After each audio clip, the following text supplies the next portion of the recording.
Hey, what's up? This is Chosen, and this video is going to be a ChoseN's Corner interview with HellHades.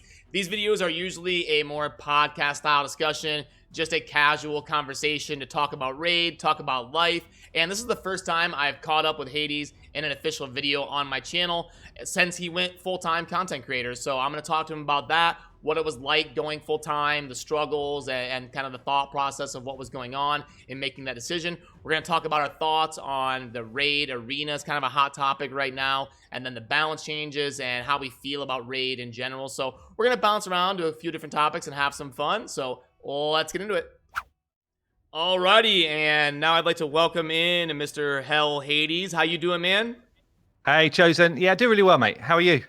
Doing good, doing good. It's always fun. I haven't brought you on the channel. I think you haven't been on my channel since before you went full time on content, right? Yeah, I think I was trying to think back. Maybe it was the last Chosen's Corner. It was a good couple of months ago, a few months ago. Yeah. What month did you go full time? So I went full time probably back in April. I think March, April. Around then. Because I March 1st was when I went full time. I think you were right after, like the end. Yeah, we were really similar times. I remember you saying I'm going to hand in my notice, and I was literally like, dude, I'm handing my notice in next week. Yeah. so yeah, it was really similar time. Yeah. That's awesome. Yeah, so I guess just in general about Raid, what are you kind of thinking right now? I know we've got a big patch coming with some balance changes and inactive arena teams being changed. What's kind of like on your mind right now?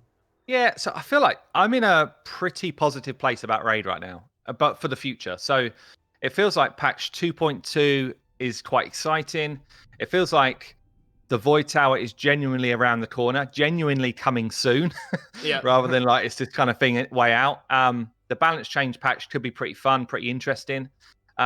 So yeah, I think generally I'm pretty excited about the next 2 to 3 months in the game. But there's certainly some stuff. I mean, I've been playing this free-to-play account for a little while, and it is a grind. It is really hard as a new player trying to get anywhere in the arena, which, I mean, they've acknowledged it today, but it definitely needs a work. And that's probably the one area of the game that just needs like dramatic change and quickly, so you don't lose a lot of new players. But yeah, generally, I'm feeling pretty good about it, actually. How about you? What's your kind of feel at the moment? I know you've just had your kind of big shout, so you're pretty buzzy generally, but yeah, it's been. What's your view on the game? Yeah, you know what it's like. It's been a crazy couple days. But yeah, no, I put out a video about them like addressing the issues. One thing that a little bit disappointed me was it sounded like they're not really willing to change the missions in terms of the arena. But they are willing to change like the matchmaking and come up with some sort of mechanic. Like, I don't know if they're going to do it based on team power or account power. Is there a change that you would have in mind to make it better for early players? Or it seems to me like what's happened is they've not adjusted to their number of players. So where they've been continuously growing over the last 18 months, all you've got is just like this kind of tightening of the ranks, whereas you might have had most of your better players in Gold 4. Now those better players are just filtering down further and further and further. So it feels like they should just be stretching out the front. Platinum should have stretched to 4 leagues almost as soon as they launched it, and therefore a lot of those top tier players would have moved up 4 ranks, and then your kind of gold players would be staying in gold, fighting for Gold 4. Your silver players progressing into gold. I feel like maybe I'm looking at it too simply, but it feels like that's pretty decent fix to just kind of stretch your player base back out along the ranks and open it up again. Because I think they're right in a way. Don't change the missions to a certain degree, because the missions are there to try and get you on the straight and narrow. Like, follow this mission next, because actually you should be progressing in the arena. You should be progressing in your potion keeps. You should be progressing in wherever else. The trouble is they've not allowed their game to keep people being able to progress in those ways. So the missions are right. The game's not adapted to the way it's grown, I think. That was my main problem with the 3v3 arena, was they put it on a limited flat number of players instead of a percentage. Yeah, it's weird. Yeah, very odd. Because now when your game goes from 700,000 players to 1.2 million or something, you can't grow with that. Like, it's a flat number of players. Like every other game, when they have a ranking system, it's usually based on a percentage. Like the top 1% are masters, top 10% are diamond, top That's it. Yeah. And the thing with it is, so all that means is you get a big group in the early levels, because that's where you've got all the restrictions. All the restrictions as you progress. So all of a sudden you've got everyone pissed off because they can't get out of bronze. When you played a lot of other online games, I've played a lot of other online games, and the worst feeling in the world is I can't get out of bronze. Like, it's the worst feeling. Like, you just feel like you're not suited to the game.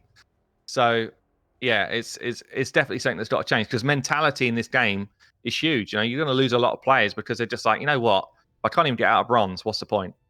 Yeah, the number one component of keeping people in a game like this is the feeling of progression. Like, I played for an hour today, and I actually feel like I progressed my account. I got somewhere. So if you're in bronze 2 for 2 months, eventually you're gonna be like, what's going on here? Like, I'm wasting my time. Yeah, definitely. And actually, that's kind of where I got to in League of Legends. So I was playing with my friends, and I got myself into low plat, which is a reasonable level, but nothing crazy. But I basically hit a ceiling, and I was like grinding away. I was almost doing like a day of playing, 5-6 hours with friends, and you come away at the end of the day, and you're like, I just lost 3 points. A win's like +20, a loss is -18, -19. You come away and you're like, I gained 3 points in a day, or I lost 12 points in a day. And you're like, how many days can I do that before I'm just fed up with being in exactly the same spot? And it's no different here. People that are pushing their way into, just like squeaking their way into Silver 1, and then they're dropping back down to the bottom of Bronze 4 again the next, when they wake up. It's really disheartening. So it feels like the biggest issue right now. Otherwise, I feel like the game's in quite a solid place. I don't know. What's your thoughts? Am I misreading that, or would you agree? Yeah, I think content is a little bit slow in terms of new things, but yeah, I mean, I would say generally I feel the same as you as far as being hopeful for the future and the next 3 months being pretty big. I think we will see the Void Tower. It looks like the campfire is going to be something exciting. We've always kind of said there's no crafting mechanic. A lot of these games have a crafting mechanic that doesn't exist in Raid, but it looks like it's going to be something like that in the campfire, right? Yeah, it does. Yeah. And let's hope again they give us a bit of. So at the moment, what it looks like is just going to be 2 sets coming in. And I mentioned it on a video, but it'd be so cool if they open that up a bit more to allow the players to choose what they want to craft, or the players can find almost like schematic type thing, or like a blueprint for a different type of piece or a different type of armor.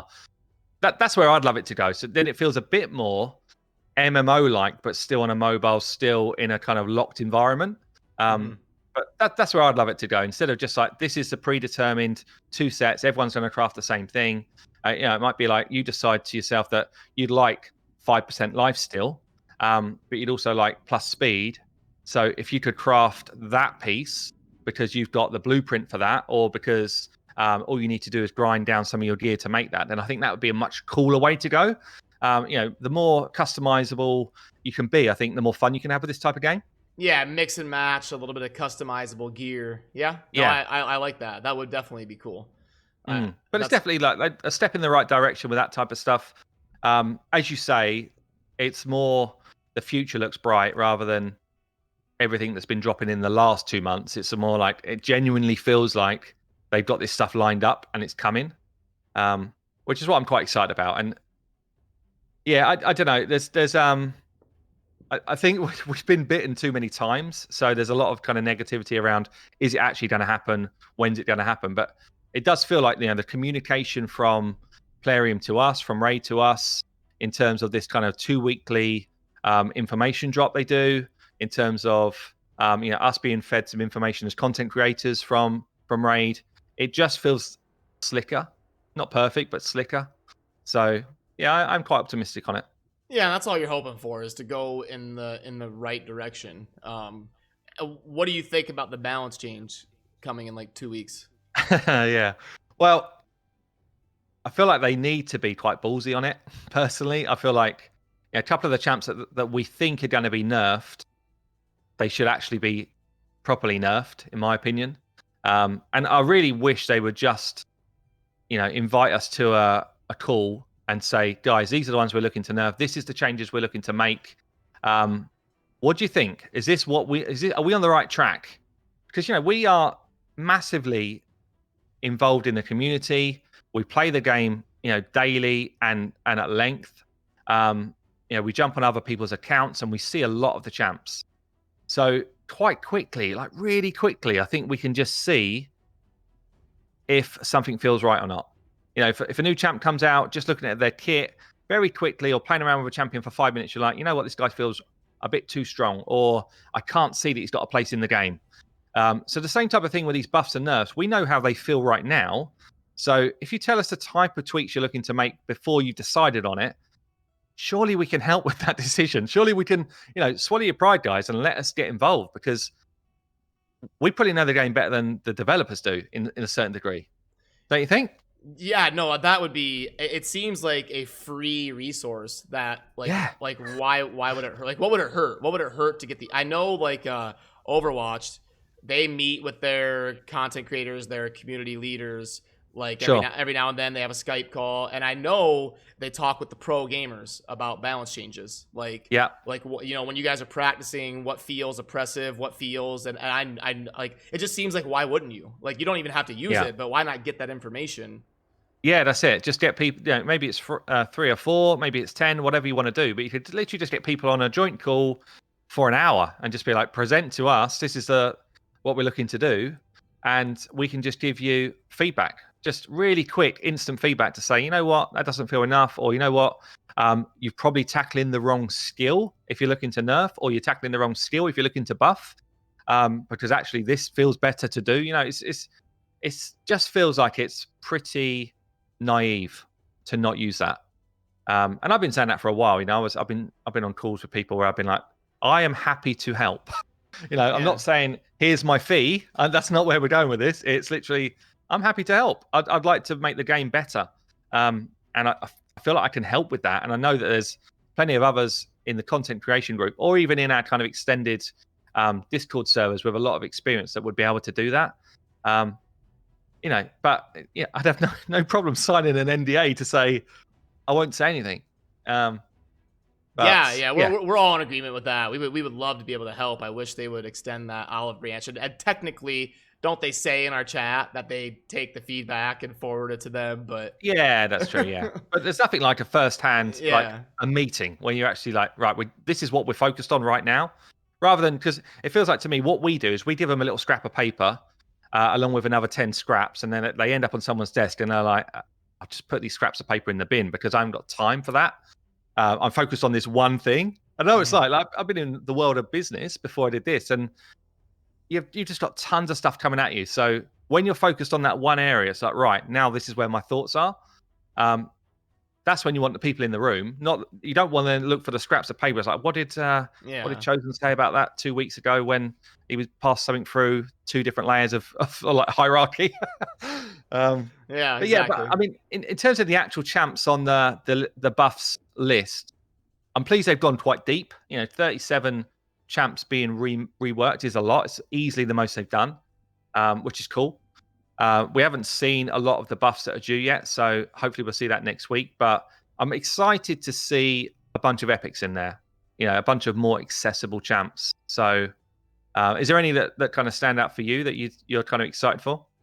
I think obviously the big ones are Sify, Rotos, and Saris. That's kind of like the big 3, I think, that most people are wondering, because that's like meta defining. Saris is the best epic in the game, right, for the arena, and then you've got Sify and Rotos kind of have been trouncing the meta for almost 6 months now.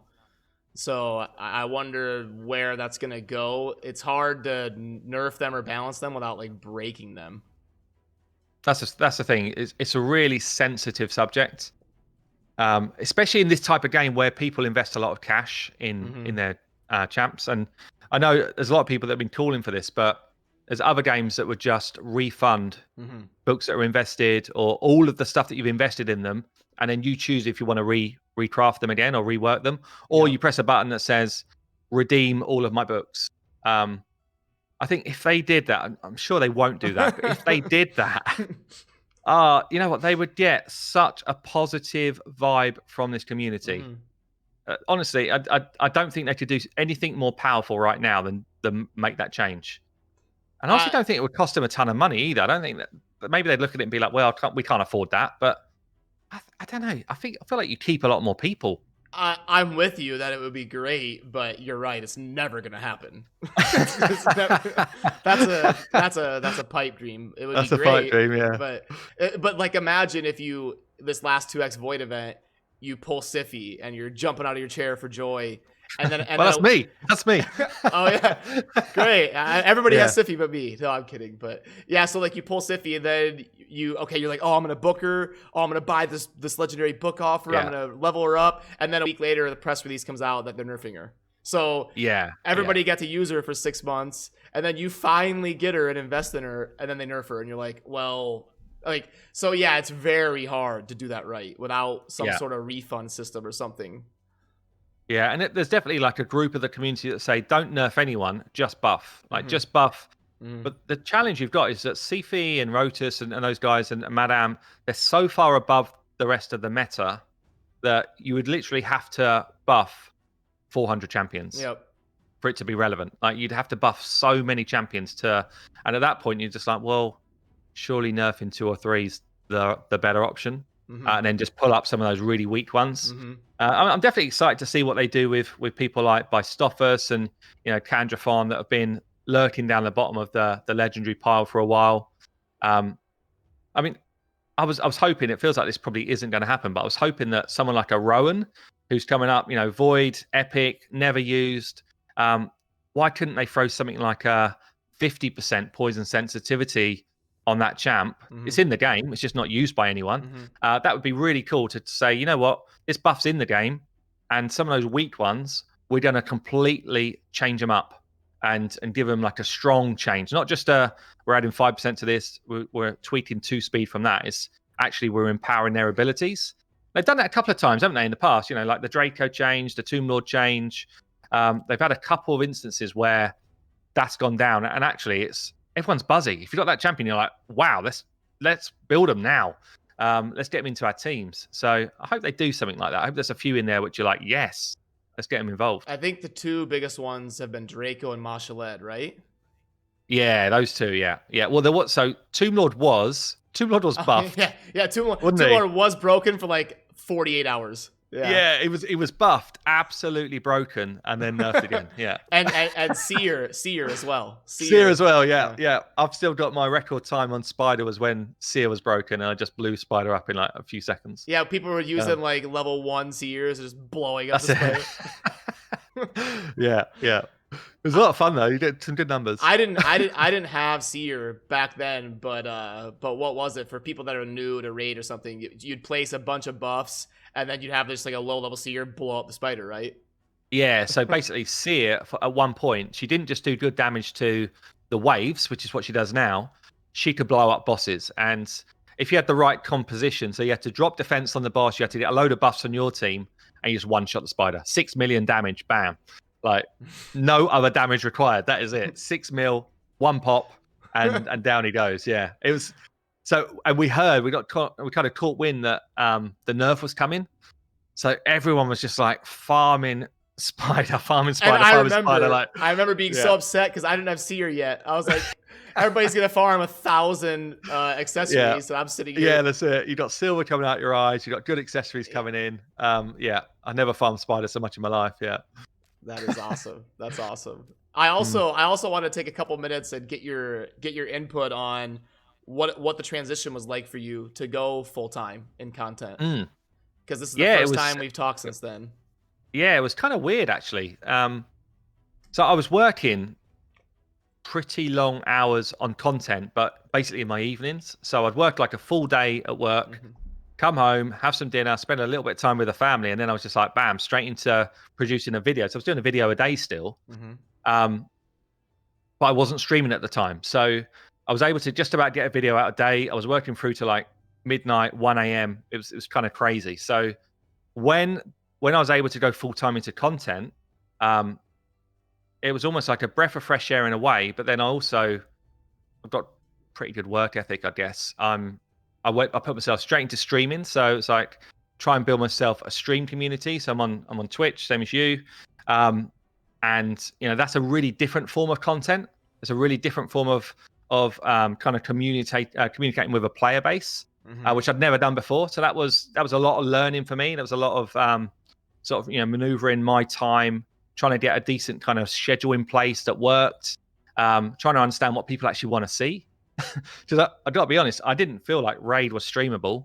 I didn't feel like I would be having viewers that would sit there watch me play this game. Just didn't feel like that it was the game to do that. So I was really pleasantly surprised when actually I do get regular viewers coming in and they're really interactive and engaged and that type of stuff. So pretty much I just kind of split my day into YouTube in the morning, streaming of my evening, and I guess the other thing which I've worked quite hard on is joining a management company that will benefit me as well. So I do have opportunities of some sponsored content and stuff like that to just really pay the bills. This is full time. This is how we earn our money. It's all about making sure you've got a regular income, and I'd say a diverse income, because if YouTube went bang tomorrow, where would I be if I didn't have a diverse income? So I guess because I've got a bit of a business background, I try and look at things like that. I'm like, right, what's the worst case? What could happen next week? And if that did happen, am I still okay? Am I still going to survive this? So yeah, it's been a really, really busy 5-6 months, because I've just been like grinding it out, but also trying to keep it as kind of high quality as possible, I guess. Yeah, I mean, obviously you went full time at the same time, but with a much longer amount of time already doing content, and probably already a more diverse content kind of history, I guess. How did you find it? What was it like for you? Yeah, I was doing basically the exact same thing. I had a 9-to-5 normal job at a bank, and would basically get off work and walk in the door and work till midnight. Like there was no downtime. If you're doing a video and a stream every day, I didn't have 15 minutes a day of downtime. It was get home, straight to the desk. I would be like in my nice bank clothes, like didn't even change, just straight to the desk. Because if you look at my old videos, I'm always wearing like a button-up shirt or right. Because I would just walk in the door and boom, right to work till midnight. Sleep 6 hours, go to work, do so. Yeah, I mean, and then eventually I decided to just kind of try it out. But yeah, I'd done content for like 10, 12 years, and I was always hoping that someday it'd be an opportunity. Did you get any pushback from family or? Oh yeah. Well, so a lot of my family on my side of my family, so my parents, my brother and sister and their families were pretty supportive actually. But I don't think they understood that it could be a living. So I remember I was actually on holiday with them. We was on holiday, like a group holiday in this villa, probably just before I started doing content at all. So even though I still was working full time at the time, it was about a month before I started doing any videos. And I was like, I think I'm going to give this a try. I really like the idea of it and all that sort of stuff. So anyway, they were like, oh, why don't you just go for it, And anyway, I did. And eventually I was like, I'm actually going to do this full time. They're like, what? And I don't think anyone could believe I was giving up, a reasonable job with a reasonable salary to take what everyone viewed as a massive risk. And that was the view. That was the pushback: is, are you sure? Have you can you absolutely make money doing this? Is it going to pay the bills longer term? And almost everyone said, what if the game goes down tomorrow? And I'm like, well, the track record is it's unlikely to. But if that did happen, I would just have to go and get another job. Like it's as simple as that. But yeah, the worst pushback, I guess, or the worst feedback is actually from my other half's family, who don't really understand just how much of a kind of passion this has been for me throughout my whole life. And also just couldn't get their heads around that this is a job. So basically, my sister-in-law was talking to my wife just about a month ago, and she said, so when's he actually going to go back to his normal job? She said, no. This is what he does now. Like this is his job. Like, it's strong enough to stay as a job if he does it well. But yeah, so it was really difficult actually. Because also, I've got a family, and I don't want to put my family in a position that actually we're struggling to provide. We're under a ton of pressure and all that type of stuff. So, yeah, I was kind of looking at this in terms of a bit like I said earlier. How can I diversify enough to make sure that I don't put us under pressure? And if I need to work longer hours by doing some sponsored stuff, then fine. I will just work harder for a period of time to make sure that we're comfortable. Yeah. How about for you? So obviously you're not married or it's a along little those lines, are bit you? it's a little bit less complicated for me because I don't have like a wife and kids. So I'm just kind of mostly responsible for myself. But it was still very risky. Like I had done content. My first video was in 2008. I never even really thought about going full time. Until it got more real. Like it's much more realistic now. Back in 2012, if you weren't like the top 10 YouTuber in the world, you weren't gonna make enough money to go full time. Yeah.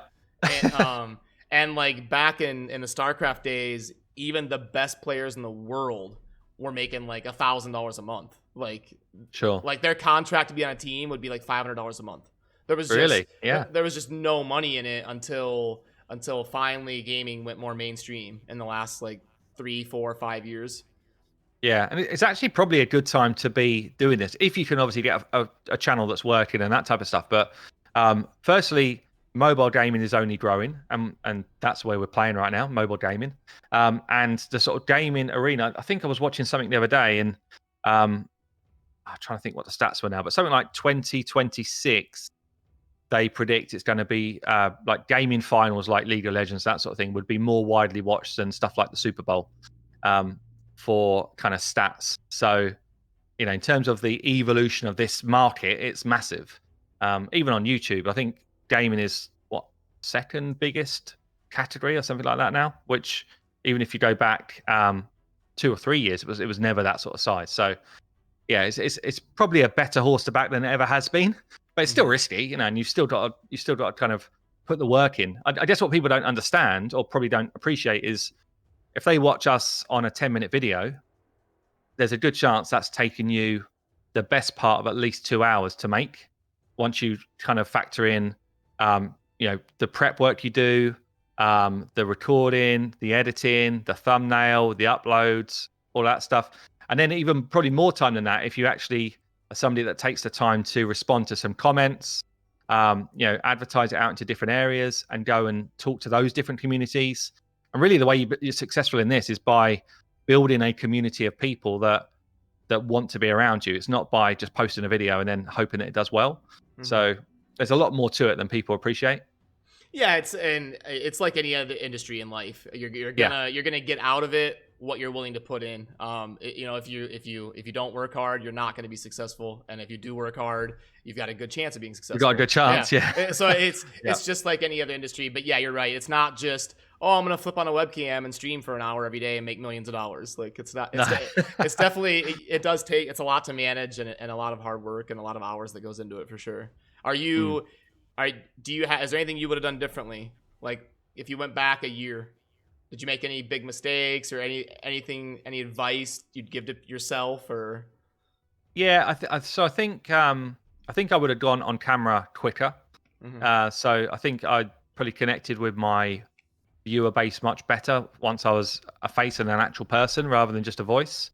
I think as well, I probably would have dipped my toes into streaming a bit earlier and started to build up that side of what I do. There's probably a couple of like sponsored projects that I just wouldn't have taken on. I think one that comes to mind, I think it was called Battle Raiders or something like that. Oh gosh, yeah. What was that? What was that game? It was an awful game. And I saw it as a couple of $100 in the bank because I wanted to to try and make sure that this was making an income for me. And I look back at that one, and I'm just like, I try and have quite a lot of integrity with the sponsor stuff I do. And people wouldn't believe it, but I pass up, and I'm sure you do as well. I pass up a ton. It's literally like a couple $100 for this, couple $100 for this. And you look at the games, or you look at the companies and stuff, and you're like, no, this isn't for me. I don't think my viewer base would enjoy it. So there's a ton of stuff that I pass up like that, because actually you spend more time doing a sponsored video than you would on a video of a game that you know, basically. You know, you've got to learn a new game. You've got to make sure that you're representing it in the right way, all these other things. So yeah, there's probably a couple of those that I would probably just back away from and wouldn't have taken up. Yeah, and perhaps it's even something for me right now, and it's something I'm considering, is I do everything myself. I edit, I do thumbnails, all the stuff myself, and I've looked at a few content creators, yourself included, and like the quality of your thumbnails where you have like professional do them. I feel like you're coming across as like a real professional on the scene right now. Whereas I look at mine and I'm like, they're not bad, but they're not at the same level. Plus, I'm spending a bunch of my time to do them. So I think a couple of bits like that. It's like, where do you invest time versus money? You know? Yeah, no, that's the constant struggle is balancing all that. And by the way, Battle Breakers. That's it. Yeah, that's what you're talking. Yeah, I feel bad. I don't like to talk negative about things, but yeah, man. Like, I played that for 5 minutes and I was like, oof. Yeah.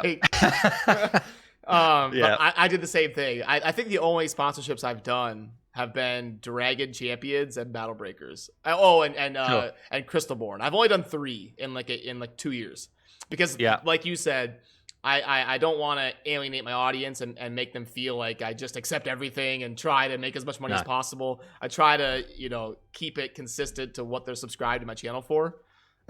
Yeah, and I try and do so with gaming. I actually generally will play a game and then I'll play it long term. So Raid I've been playing for coming up 18 months. I played Clash of Clans for several years. I played World of Warcraft several years, League of Legends years, and that's the way I tend to do it. Even mobile games, I'll get into a game that I enjoy, and I will be a long-term loyal player. That's just what I'm like, and until I get right to the top of the game, and then eventually I'll just get bored of it, and I'll just be like, right, and then I won't go back to it.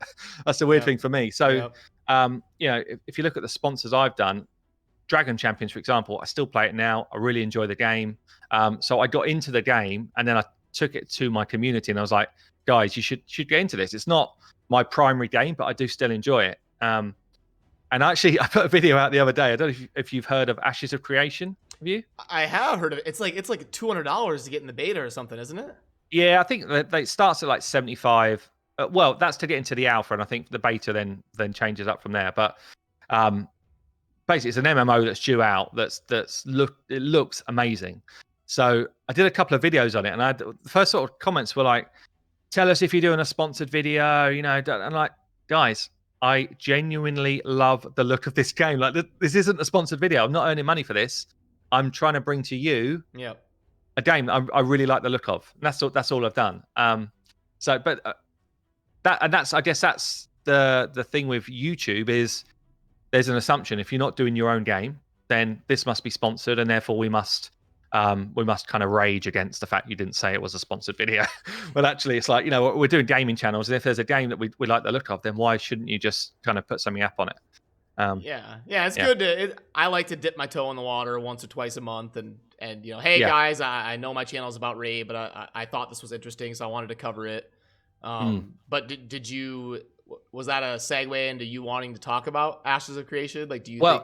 Or... I definitely want to play it. Like, that's something. So if I look at games that are due out within the next 12 months, there's not a game out there that I want to get involved in as much as Ashes.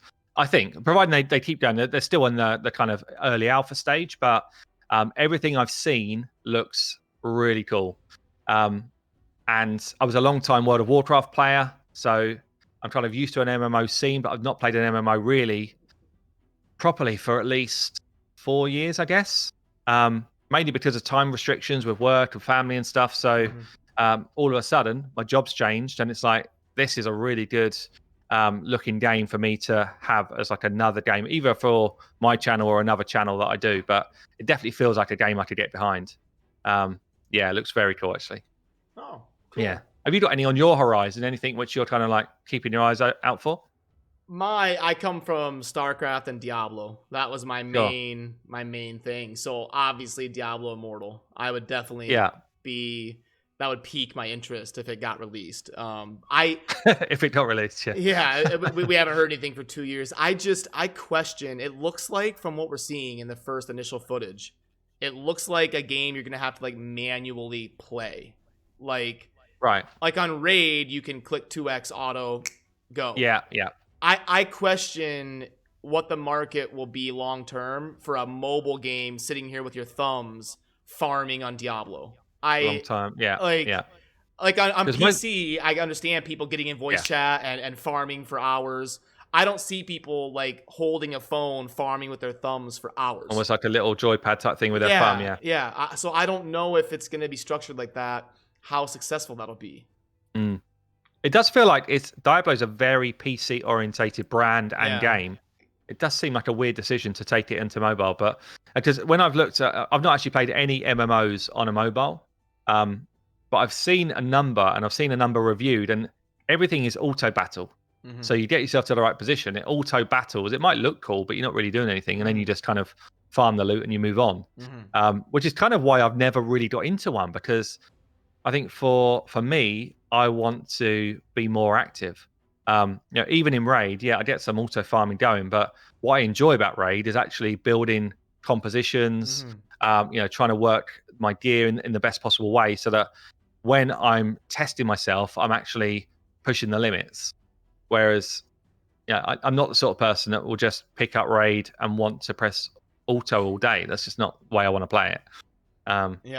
And that's why the arena can be fun. Is that's kind of like your avenue to manual things. And that's it. Or if you're trying to do some high damage clan boss stuff, or I mean, for me, before I was where I am in the game, it was very much about how do I push the limits of my teams to get the best key I can on a nightmare clan boss or ultra nightmare, whatever it was. And then actually more recently, when I've kind of beaten the game as it is in its current state, more recently I've been playing a lot of the free-to-play account and been like, right, how do I absolutely kind of maximize my resources so that I'm still pushing the limits of this game, but without spending any money, which it's been quite fun to do as well, actually. It's much more fun than I thought it was going to be. I thought I was going to be bored in a week, but I've actually quite enjoyed it. So where were you able to get to in the arena, and how long you've played?